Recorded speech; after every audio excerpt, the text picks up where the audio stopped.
अस्सलामुअलैकुम, समा के साथ मैं हूं सबाशे और मैं हूं सिद्रा मीर। बुलेटिन के आगाज में बात पीडीएम की। मुल्तान में तबले जंग बच गया।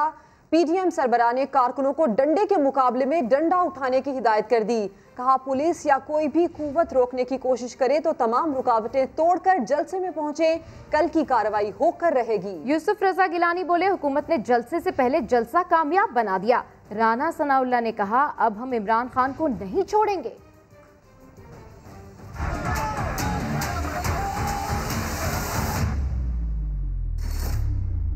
अपने तमाम कारकुनों को हिदायत देना चाहता हूँ, तमाम पार्टियों से कहना चाहता हूँ कि वो तमाम रुकावटें तोड़ कर आएँ।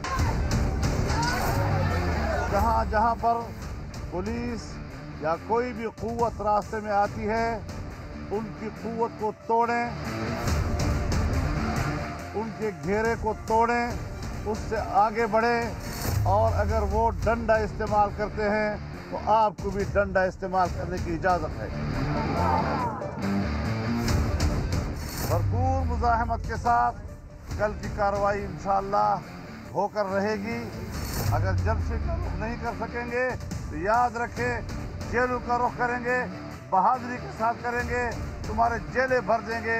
मैं बहुत मशहूर हूँ हुकूमत का, उन्होंने जलसे से पहले ही जलसा कामयाब कर दिया। सब कल जो है वो मुल्तान का रुख करेंगे। इमरान खान जो 3 सालों से कह रहा है ना कि मैं किसी को नहीं छोड़ूंगा, किसी को नहीं छोड़ूंगा, इंशाअल्लाह ताला अब हम इसे नहीं छोड़ेंगे। वज़ीर आज़म इमरान खान कहते हैं, अपोजिशन रहनुमाओं को अवाम से कोई हमदर्दी नहीं। महल्लात में शहाना जिंदगी गुजारने वालों के खानदानों ने अवाम को गरीब करने के लिए कौमी दौलत लूटी। ओहदों पर रहने की वजह से शहाना तर्ज जिंदगी उन्हें विरासत में मिली है। उन्होंने अवाम की बेहतरी के लिए कोई कारनामा सरअंजाम नहीं दिया। अपोजिशन की सारी बेचैनी एनआरओ के लिए है। मजीद वजीर आजम ने कहा कि अपोजिशन क़यादत का वाहिद हदफ अपने खानदानों की तिजोरियों में महफूज कौम का चोरी शुदा पैसा बचाना है। हमने स्मार्ट लॉकडाउन की राह इख्तियार की तो इन रहनुमाओं ने मुखालिफत की और मुकम्मल लॉकडाउन का मुतालिबा किया। दूसरी लहर में हमें फिर से स्मार्ट लॉकडाउन दरकार है तो ये अवाम की जिंदगियों से बेनियाज जलसों पर बजिद हैं। अपोजिशन समझती है कि यही वो आखिरी हरबा है जिसके जरिए वो हम पर एनआरओ के लिए दबाव डाल सकते हैं, मगर हरगिज ऐसा ना होगा। वजीर आजम इमरान खान ने कहा है कि अपोजिशन रहनुमाओं को अवाम से कोई हमदर्दी नहीं है। कोरोना फैल रहा है, अपोजिशन जलसे क्यों कर रही है? वफाकी वजीर मुराद सईद पीडीएम पर बरस पड़े। कहते हैं, बिलावल भुट्टो करंतना में हैं, नवाज शरीफ और उनके बेटे मफरूर हैं। लेकिन ये लोग जाती मुफाद के लिए आम शहरियों को मरवाना चाहते हैं। अपोजिशन जाती मुफाद के लिए मुल्क से दुश्मनी कर रही है।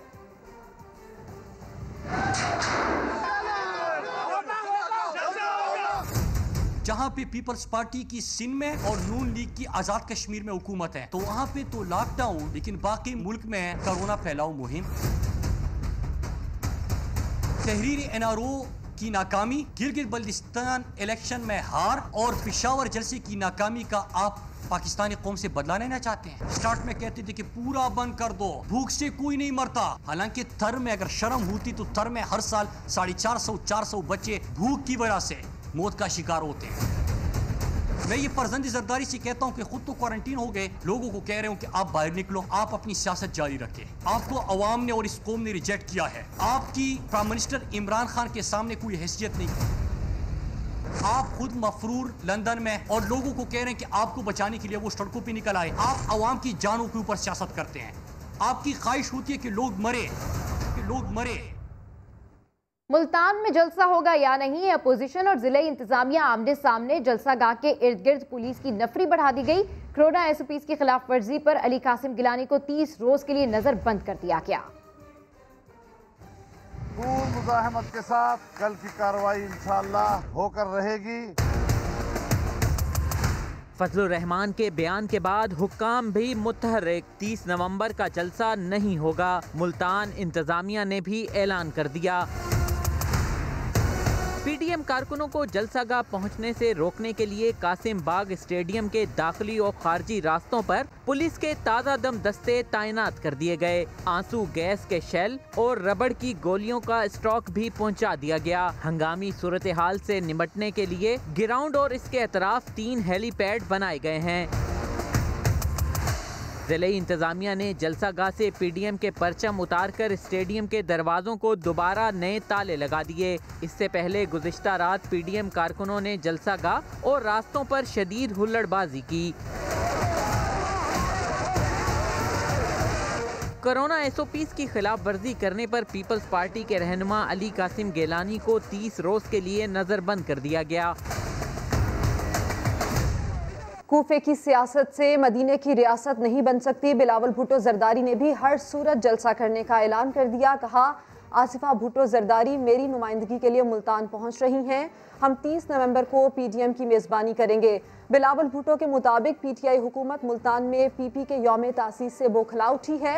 हुकूमत ने कासिम गिलानी समेत हमारे मुख्तलिफ कारकुनान को गिरफ्तार कर लिया। अब यानी कि जलसा होगा, ये डिसाइड हो चुका है। चेयरमैन पीपल्स पार्टी बिलावल भुट्टो जरदारी ये कहते हैं कि चाहे कुछ भी हो, जलसा तो होकर रहेगा।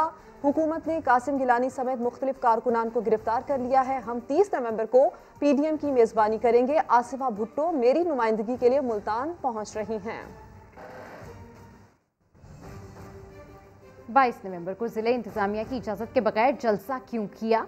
थाना पहाड़ी पूरा पुलिस ने सूबाई हुकूमत की दरखास्त पर पीजीएम की जिले सदूर और जिम्मेदारान के खिलाफ मुकदमा दर्ज कर लिया। सूबाई हुकूमत ने पेशावर में कोरोना केसेस में इजाफे की वजह पीजीएम के जलसे को करार देते हुए पुलिस को उनके जिम्मेदारान के खिलाफ मुकदमा दर्ज करने का मरासला भिजवाया था, जिस पर पुलिस ने कार्रवाई करते हुए तमाम सियासी जमातों के जिले सदूर और जिम्मेदारों के खिलाफ FIR दर्ज कर ली। FIR में असले की नुमाइश करने वालों समेत साउंड सिस्टम, केटरिंग और इलेक्ट्रीशियन को भी नामजद किया है। खबर सियालकोट से, जहां पंजाब बार के इलेक्शन जीतने की खुशी में वकला के हामियों ने ज़ाब्ता अखलाक की धज्जियां उड़ा दी। गुज़श्ता रात होने वाली हवाई फायरिंग की फुटेज मंजर आम पर आ गई।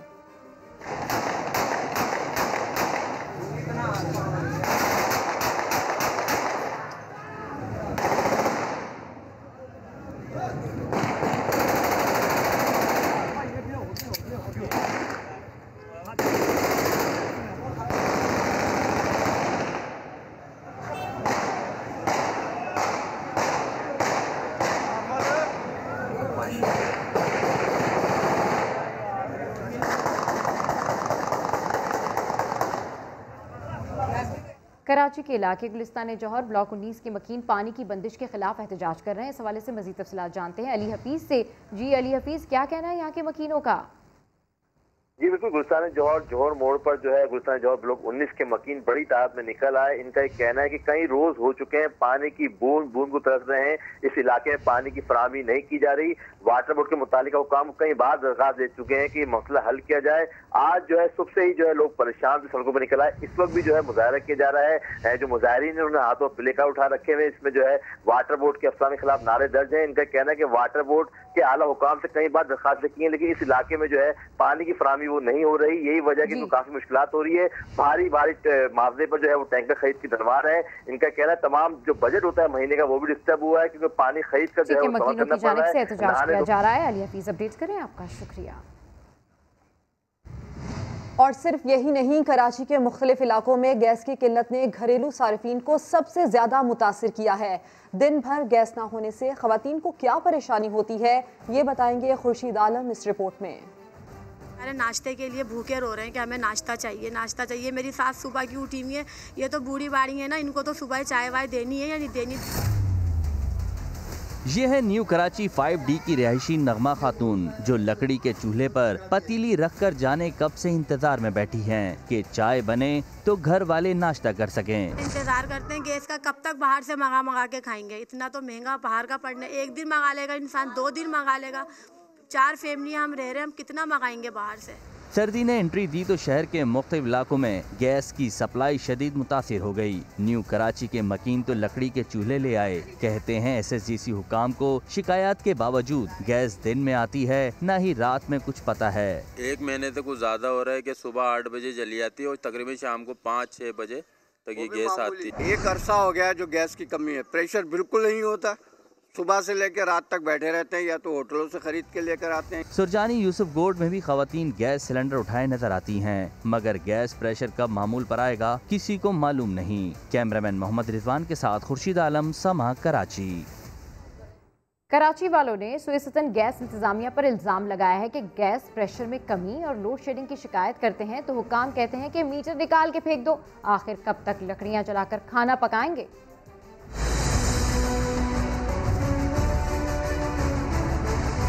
गैस के चूल्हों के ऊपर ही लकड़ियां रख के जो है जला रहे हैं। कराची यहाँ पे कौन सा मसला है? ये गैस का मसला है, काम पर है। यहाँ बिजली का ही मसला है, यहाँ गैस का भी मसला है। नहीं होता तो नहीं नाश्ता बनता, बैठे रहते हैं, इंतज़ार करते हैं खाने का कि कब आएगी तो बनाएंगे। गैस नहीं आती है, सुबह बच्चे है ना काम पे जाने के लिए बैठे रहे, चूल्हा खोलते हैं गैस ही नहीं है, क्या करें? बाज़ार से आ जाता है, सिलेंडर में बन जाता है, गैस आती नहीं है, इतनी परेशानी होती है, कैसे पकेगा खाना? साहब बैठे हुए थे टेबल पे, मैंने उनको बोला साहब गैस नहीं आ रहा है, चाय का कप पी रहे थे, कहने का मीटर निकाल कर फेंक दो, दूसरी कोई बात ही नहीं करेंगे। मैंने सर आप बिल 40-45 45 हज़ार का बिल दे रहे हो, किस खाते में जा रहा है ये? बच्चों का घर है, कब तक ये लकड़ियाँ जलाएगा? परेशान हो गया, इतनी उम्र हो गई, अब तो जल नहीं सकती लकड़ी। लकड़ी ने बहुत पकाया लेकिन अब नहीं पका सकती हो, और आजकल की बहुएं तो तुम्हें पता है वो पका ही नहीं सकती है। तो इस तमाम तर सूरत हाल पर बात करते हैं समा के नुमाइंदे खुर्शीद आलम से, जो इस वक्त ज़िला शर्की के इलाके जहांगीर रोड पर मौजूद हैं। खुर्शीद आलम, हमें बताइएगा कि यहाँ पर क्या सूरत हाल है गैस प्रेशर की, और इस इलाके के लोगों के क्या शिकवे शिकायत हैं? देखिए, ये इलाका ज़िला शर्की का जहांगीर रोड क्लेटन क्वार्टर्स के नाम से इलाका मशहूर है, और सबसे ज़्यादा यहाँ पे सरकारी मुलाजमीन की अक्सरियत है। और मज़े की बात है कि इस पूरे इलाके में जो कि फेडरल गवर्नमेंट की टेरिटरी समझा जाता है, यहाँ पर भी गैस की सूरत हाल बिल्कुल वही है जो ज़िला जुनूबी की है, ज़िला वस्ती की है और दीगर इलाकों की है। यहाँ पर भी गैस की शॉर्टेज है और इलाका मकीन मुतबालिद तरीक़े इख्तियार कर रहे हैं, LPG का सिलेंडर यूज़ कर रहे हैं या फिर पका पकाया खाना बाहर से मंगा रहे हैं। और हर दो सूरतों में उनको सबसे ज़्यादा परेशानी इस बात की हो रही है कि 130 रुपये किलो की जो सिलेंडर है वो 4 लीटर अगर वो भरवाते हैं तो वो 4 दिन से ज़्यादा चल नहीं पाता। और इस तरह सबसे अहम बात ये भी है कि सर्विसेज नहीं है, लेकिन गैस का बिल बदस्तूर आ रहा है। और ये सूरत हाल हर इलाके में हमने देखी है, लोग बहुत मुतासिर हैं। उनका ये कहना है कि सर्दी के एंट्री के साथ ही लगता है कि शायद सुई सदरन वाले वो भी कलेक्ट्री के राह पे चल पड़े हैं कि ये गैस आ नहीं रही। और बाज़ जगहों पर पानी, गंदा पानी गैस की लाइनों से निकल रहा है। यकीनन ये सीवरेज की प्रॉब्लम होगी, लेकिन लोगों का ये कहना है कि इस मसले को हल करना उन इदारों की जिम्मेदारी जो इस काम के लिए मामूर किए गए हैं। और इस पर सितम ये है कि महंगाई के इस दौर में लोगों को यहाँ पर गैस सिलेंडर के अखराजात भी उठाने पड़ रहे हैं। खुर्शीद आलम, अपडेट करने के लिए आपका शुक्रिया। सदर कराची साइट एसोसिएशन अब्दुल हादी का कहना है कि वजारत पेट्रोलियम व तवानाई ने यकीन दहानी कराई थी कि अगले 5 माह नए निर्खों पर गैस फराहम की जाएगी, लेकिन 1 हफ्ते से गैस सप्लाई बंद है। पिछले 1 हफ्ते से हमें साइट इंडस्ट्रियल एरिया में शदीद गैस की शॉर्टेज का सामना करना पड़ रहा है, और हमें काफ़ी कंपनी से ये कंप्लेंट रिसीव हुई हैं कि उनकी फैक्ट्रीज़ में गैस प्रेशर ऑलमोस्ट ज़ीरो है पिछले 1 हफ्ते से। तो गवर्नमेंट ने हमें कहा कि अगर हम 930 रुपये पर MMBTU पे एग्री कर लेते हैं फॉर नेक्स्ट 5 मंथ्स, जो कि 1 अक्टूबर से लेकर 28 फेब तक का विंटर पीरियड है, तो उसमें गवर्नमेंट LNG मिक्स करके हमें गैस की प्रॉपर सप्लाई को मेक श्योर करेगी। उसके बावजूद हमने एग्री कर लिया, उसके बावजूद अभी भी हमें पिछले 1 हफ्ते से साइड इंडस्ट्रियल एरिया में गैस की शदीद शॉर्टेज है।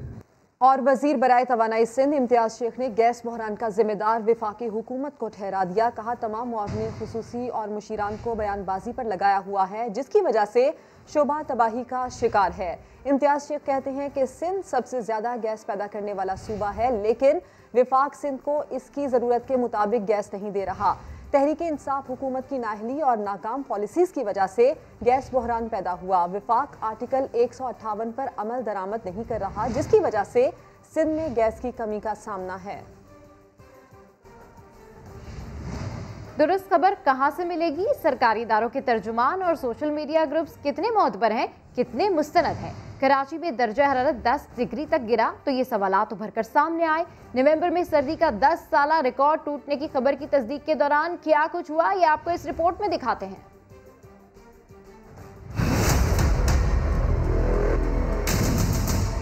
कराची में 10 साल का रिकॉर्ड टूट गया। दर्जा हरारत 10.5 डिग्री तक जा गिरा।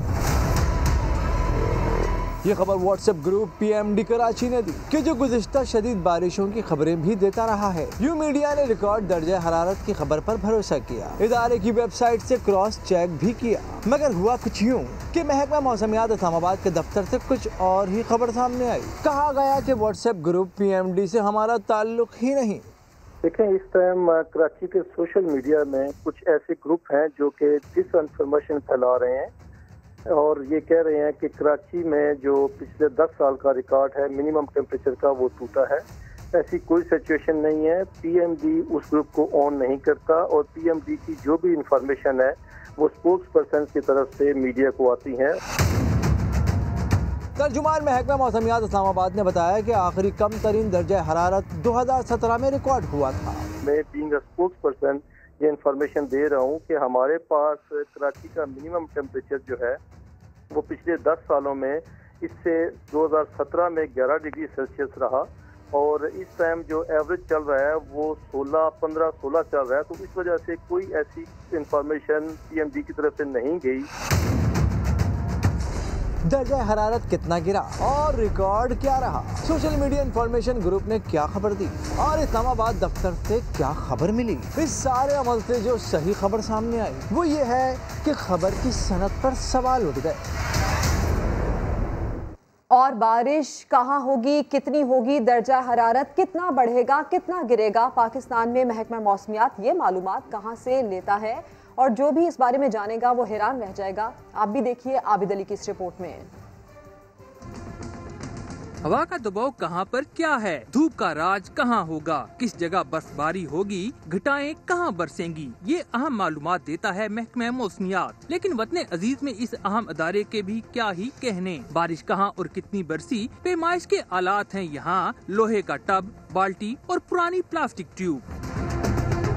मौसम का हाल बताने वालों को 21वीं सदी के डिजिटल दौर में क्या सहूलियात मुयस्सर हैं, उन्हीं की जुबानी जान लें। हमारे पास जो सिस्टम्स चल रहे हैं ये बिफोर पार्टीशनिंग के चल रहे हैं, लेकिन उसको साथ टाइमली हम चेंज करते रहते हैं। उसकी कैलकुलेशन में किसी जगह में एरर फील होता है तो हम उसको रिप्लेस कर देते हैं। मौसमियाती तब्दीलियों से नुकसानात के हवाले से पाकिस्तान का दुनिया में 5वां नंबर, फिर भी महकमे मौसमियात का इन्हिसार गुज़िश्ता सदी के आलात पर क्यों, इस सवाल पर जवाब ये मिला। दूसरे इलेक्ट्रॉनिक हैं या जिसे हम ऑटोमेटिक कहते हैं, उसका प्रॉब्लम ये होता है कि वो सारे इलेक्ट्रॉनिक सर्किट पे चलते हैं। किसी जगह भी कोई भी अगर एरर आ जाता है तो वो आपकी रिकॉर्डिंग को ख़राब कर सकता है। इसलिए अभी भी जो सबसे ज़्यादा रिलाई किया जाता है वो मैनुअल पे किया जाता है। वो सिंपल एक बकेट होता है। महकमे मौसमियात में सिर्फ आलात के ही ये हालात नहीं, बल्कि मुल्क भर में ऑब्जर्वेटरीज की तादाद भी आलमी मियार से बहुत पीछे है। कैमरामैन ज़ियाफत अब्बासी के साथ Abid Ali, Samaa, Islamabad. Welcome back. Deputy chairman senate Saleem Mandviwalla ने नैब पर बड़ा इल्जाम लगा दिया। इस्लामाबाद में न्यूज़ कॉन्फ्रेंस में कहा, मुल्क में लोग इज्जत बचाने के लिए प्ली बार्गेन करते हैं। उन्होंने नैब के अफसरान को अपने असासे जाहिर करने का मुतालबा कर दिया। नैब ने मुझे अक्यूज किया है, मुझे कहा है कि आपने बेनामी ट्रांजैक्शन की है। आईओ साहब जो है मुदस्सिर फोन करता है लोगों को, मेरे भाई को फोन करता है, मेरे साथ प्ली बार्गेन कर ले, नहीं तो हम आपके पीछे भी आएंगे। जो इन्होंने इंटेरोगेशन मेरी की, मैं डिमांड करता हूं चेयरमैन नैब से कि उसकी रिकॉर्डिंग रिलीज करें आप। अब हम इंशाल्लाह सेनेट की कमेटी में इसकी इन्वेस्टिगेशन करेंगे। मैं तो लिस्ट डिमांड करूंगा। आज तक जो ये 150 बिलियन की बात करते हैं, ये किसने दिए? ये मंगी साहब जो है, इंजीनियर मंगी, ये क्या कहते हैं कि जी मुझे यहाँ से कोई नहीं हटा सकता। सेनेट प्रिविलेज कमेटी को, लॉ एंड जस्टिस कमेटी को, ह्यूमन राइट्स कमेटी के जितने चेयरमैन हैं, मैंने उनको कहा है इनको आप बुलाएं, इनसे पूछें कि ये मंगी साहब की अपॉइंटमेंट कैसे हुई, इनका क्या एजेंडा है और किसने ये एजेंडा दिया है, कौन इनको सपोर्ट करते हैं, कौन इनके पास आते हैं, कौन इनको फोन करते हैं। जब वक्त आएगा तो मैं वो नाम भी लूंगा। हर ह्यूमन राइट्स इंटरनेशनल फोरम पे नैब को लेके जाऊंगा। और चेयरमैन नैब ने deputy chairman senate Saleem Mandviwalla की प्रेस कॉन्फ्रेंस का नोटिस ले लिया। नैब रावलपिंडी को सलीम मांडवीवाला के खिलाफ कार्रवाई से ताहुक्म सानी रोक दिया। मुतल्लिका केस का मुकम्मल रिकॉर्ड तलब कर लिया। एक बयान में चेयरमैन नैब का कहना है कि नैब तमाम अरकान पार्लियामेंट का एहतराम करता है। सलीम मांडवीवाला का मौक़िफ़ सुनकर इंसाफ के तकाजे पूरे किए जाएंगे। चेयरमैन नैब ने कहा, ज़रूरत हुई तो वफाकी हुकूमत के जरिए रिकॉर्ड लिया जाएगा। बात करते हैं मोदी सरकार की, जो भारत में जमहूरियत की भी कातिल बन गई। इदारों के इख्तियारात का तवाज़ुन खत्म, अदलिया भी जानिबदार हो चुकी। आलमी जरीदे दी इकॉनमिस्ट ने मोदी सरकार के मकरू चेहरे से रहे सहे नकाब भी नोच डाले। इस्लामाबाद से रिपोर्ट कर रहे हैं उस्मान खान। इंटरनेशनल मैगजीन दी इकोनॉमिस्ट की तहलका खेज रिपोर्ट। कहा हिंदुस्तान में जमहूरियत की मौत हो चुकी, इदारों के अख्तियारात का तवाजुन भी खत्म, मोदी यक जमाती रियासत बनाने में मसरूफ है। कश्मीरियों और अकलियतों पर मजालिम में अदलिया और फौज सियासी आलाकार करार। जरीदे ने मोदी सरकार के मकरूह चेहरे से रहे सहे नकाब भी नोच डाले। रिपोर्ट के मुताबिक हिंदुस्तान का मुस्तकबिल आमराना और जालमाना है। मुतनाज़ हुकूमती पॉलिसियों के नाक़िदीन को गद्दार और पाकिस्तान का एजेंट कहने वाले जानिबदार सहाफ़ी अर्नब गोस्वामी का भी तस्करा। कहा गोस्वामी को वज़रा ने जमानत पर रिहा करवाया। अक़लियती गिरोहों की शिकायत समेत 60,000 से ज़ायद मुकदमात ज़ेर इल्तिवा, लेकिन भारत की कठपुतली अदालतें मोदी के लाडलों की पुष्टपनाही में मगन हैं। रिपोर्ट में कहा गया है कि मोदी दौर में आज़ादी इजहार पर गासिबाना कानून बनाए गए। लद्दाख में चीन के साथ तनाज़ा का प्रोपेगेंडा किया गया। भारतीय इलेक्शन कमीशन को मुतनाज़ और फर्ज शनास अफसरान को खानदानों समेत निशाना बनाया गया। दी इकोनॉमिस्ट के मुताबिक मोदी की बीजेपी को कांग्रेस की सियासी तनज़्ज़ुली से भी खूब शह मिली है। जिला मोहम्मद में पाक फौज की अनथक मेहनत के बाद अमन बहाल हो गया। 140 खानदान 12 साल बाद घरों को वापस आ गए। पाक फौज और जिले इंतजामिया ने खुशामदीद कहा। इलाके में पोलियो मुहिम का आगाज भी कर दिया गया। एजाज खालिद की रिपोर्ट देखिए। खैबर पख्तूनख्वा का हिस्सा बनने वाले जिला मेहमंद में पाक फौज की अनथक मेहनत के बाद अमन बहाल हो गया। तहसील बेजाई के इलाके अतमकली के मकीन 12 साल बाद अपने इलाकों में लौट आए। पाक फौज और ज़िले इंतजामिया ने खुशामदीद कहा। इलाके में पोलियो मुहिम का आगाज भी कर दिया गया। आज 140 घराने हैं जो अपने अपने घरों को वापस पहुंच चुके हैं। इनको कुछ चीज़ों की ज़रूरत थी, जिसमें इनके लिए टेंट्स थे, फूड आइटम्स थी, इनके किचन का सामान था और कुछ नकद रकूम भी इनको दी गई है। मुतासरीन ने इंतजामिया और पाक फौज का शुक्रिया अदा किया।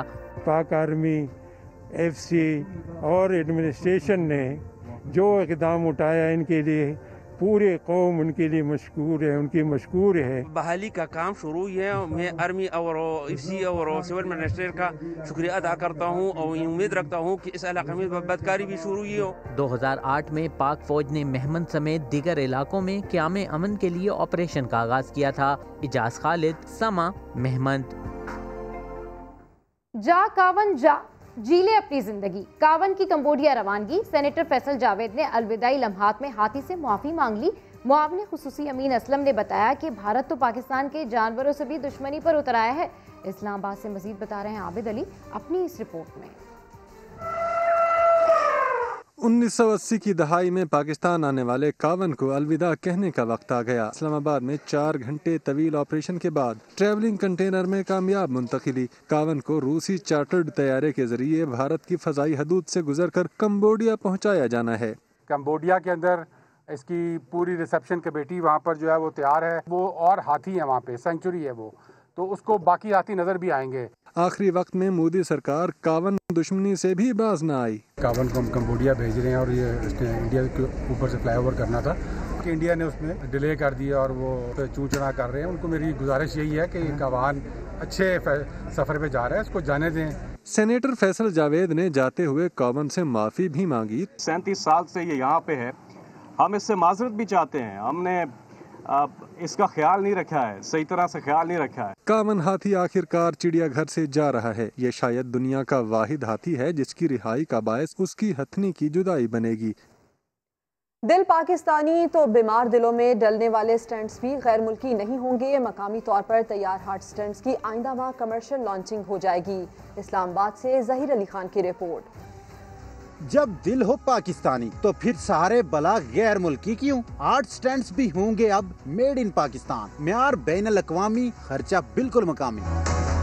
National University of Science and Technology ने जदीद महारतों के देसी शाकार बना लिए। माहिर अमराज़े कल्ब general retired doctor Azhar Mahmood Kiyani कहते हैं, पाकिस्तानी स्टैंड्स के तो क्या ही कहने। रावलपिंडी इंस्टीट्यूट ऑफ कार्डियोलॉजी में इस्तेमाल किया और फिर NICVD कराची हमने इस्तेमाल किया इसको। ट्रायल्स माशाल्लाह बहुत अच्छे रहे, यानी कि इस स्टैंड को डालने में हमें कोई दिक्कत नहीं हुई। उसकी डिलीवरी भी बहुत अच्छी है। पहले मरहले में मुल्क की जरूरत के 45% स्टैंड्स मकामी तौर पर बनेंगे। सरबराह इनोवेटिव टेक्नोलॉजी डॉक्टर मुर्तजा के मुताबिक इंपोर्ट बिल करोड़ों डॉलर कम होगा तो अगले मराइल में बाजी ही पलट जाएगी। पहले साल प्रोडक्शन कैपेसिटी है वो 15,000 यूनिट्स की है और अब अगले साल हम इसको 25 से 30,000 कैपेसिटी की तरफ लेके जाएंगे। हमारा फ़ेज़ 1 है। फ़ेज़ 2 में हमने फिर मुल्क की डिमांड पूरी करके इसको एक्सपोर्ट्स की तरफ लेके जाना है। मुश्किल में पड़े पाकिस्तानी दिलों की धड़कनें पाकिस्तानी तारों से जोड़ने की बाज़ाब्ता कमर्शियल लॉन्चिंग आइंदा माह होगी। ये कारनामा दिल के मरीजों के इलाज में खुद कफालत की राह में अहम संगे मील है।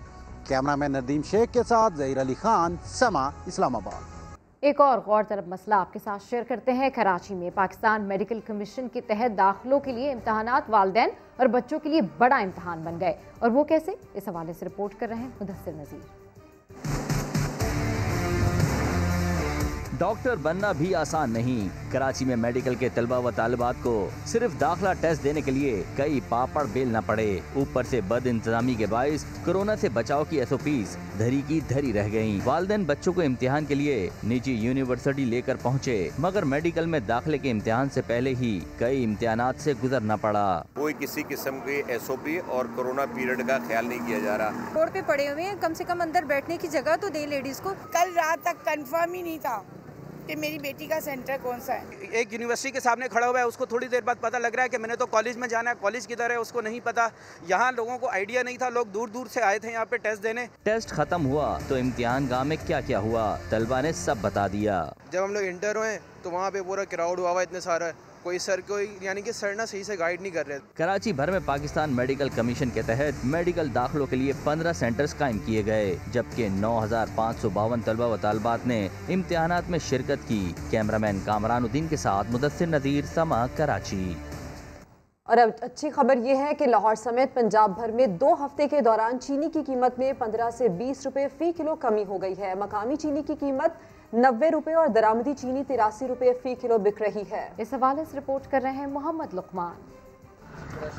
2 हफ्ते पहले 110 रुपए फी किलो बिकने वाली चीनी अब दस्तयाब है 90 रुपए में, जबकि दरामदी चीनी बिक रही है 83 रुपए फी किलो। कीमत में कमी पर शहरी खुश तो हैं, मगर उनकी ख्वाहिश है कि नर्ख मजीद कम किए जाएं। 90 आ गया रेट, तो थोड़ी और नीचे तो अच्छा गरीब बंदा भी जरा ले सकेगा। वही रेट होना चाहिए, 70-75 रेट होना चाहिए इसका। मजीद कमी आनी चाहिए, पिछले साल 55 तक थी तो ये काफी महंगी हो गई थी। चीनी की कीमत में खातर खा कमी की वजूहात में अलजायर और मिस्र से हजारों टन सस्ती चीनी की दरामद और इस बार वक्त पर शुगर मिलों का चलना है। केन कमिश्नर के मुताबिक पंजाब हुकूमत की तरफ से मुतारफ कराए नए कानून ने इस मामले में अहम किरदार अदा किया है। गवर्नमेंट के पास इख्तियार है कि वो क्रशिंग सीज़न के आगाज़ की डेट जो है वो नोटिफाई कर सकती है। 15 नवंबर से क्रशिंग सीज़न का आगाज़ हो गया है। उधर शुगर मिल मालकान का कहना है किसान हुकूमत की मुकर्ररा कीमत पर गन्ने की फराहमी करते रहे तो चीनी सस्ती हो सकती है। उन्हें गन्ना महंगा खरीदना पड़ा तो चीनी का रेट बढ़ेगा। कैमरामैन अजहर इकबाल के साथ मोहम्मद लुकमान, समा, लाहौर। Welcome back. नून लीगी रहनुमा तलाल चौधरी का दावा है कि पुलिस ने फैसलाबाद में उनके घर पर छापा मारा और जब पुलिस पहुंची तो तलाल चौधरी वीडियो बनाते रहे। मेरे घर पे छापा मारा गया है, अभी ये पुलिस की नफरी है, इसके अलावा भी है, और मेरे मुलाजमीन को दूसरों को हरासा किया जा रहा है। और ये मरियम साहिबा क्योंकि कल मुल्तान जाएंगी, उनका मैंने जड़ा वाला इस्तकबाल करना है। ये उस को रोकने के लिए 4 सितंबर का हमारा कन्वेंशन है, उसको रोकने के लिए, और लाहौर का जलसा रोकने के लिए। लेकिन ये कितने मासूम हैं कि हम रुक जाएंगे? नहीं, नवाज शरीफ के साथ खड़े हैं, उसके बयानिए के साथ खड़े हैं, और इंशाअल्लाह ताला जो लाहे अमल PDM ने दिया है उसका एक एक जलसा, एक एक जुलूस, एक एक रैली होगी, और इंशाअल्लाह ताला इस कठपुतली को घर भेजकर हम आराम से बैठेंगे। बलूचिस्तान इंटरनेशनल स्क्वॉश लीग में तैयब असलम आसिम खान को हराकर चैंपियन बन गए। कोयटा क्लब में खेले गए मेन कैटेगरी के फाइनल मैच में तैयब असलम ने आसिम खान को 11-2, 8-11, 11-3 और 11-7 से शिकस्त दी। फाइनल मैच के मेहमान खुसूसी IGFC north Balochistan major general Fayyaz Hussain Shah ने इनामात और शील्ड तकसीम की। बुलेटिन से फिलहाल इतना ही। एक ब्रेक के बाद हाजिर होंगे हेडलाइंस के साथ। आप देखते रहिए समा।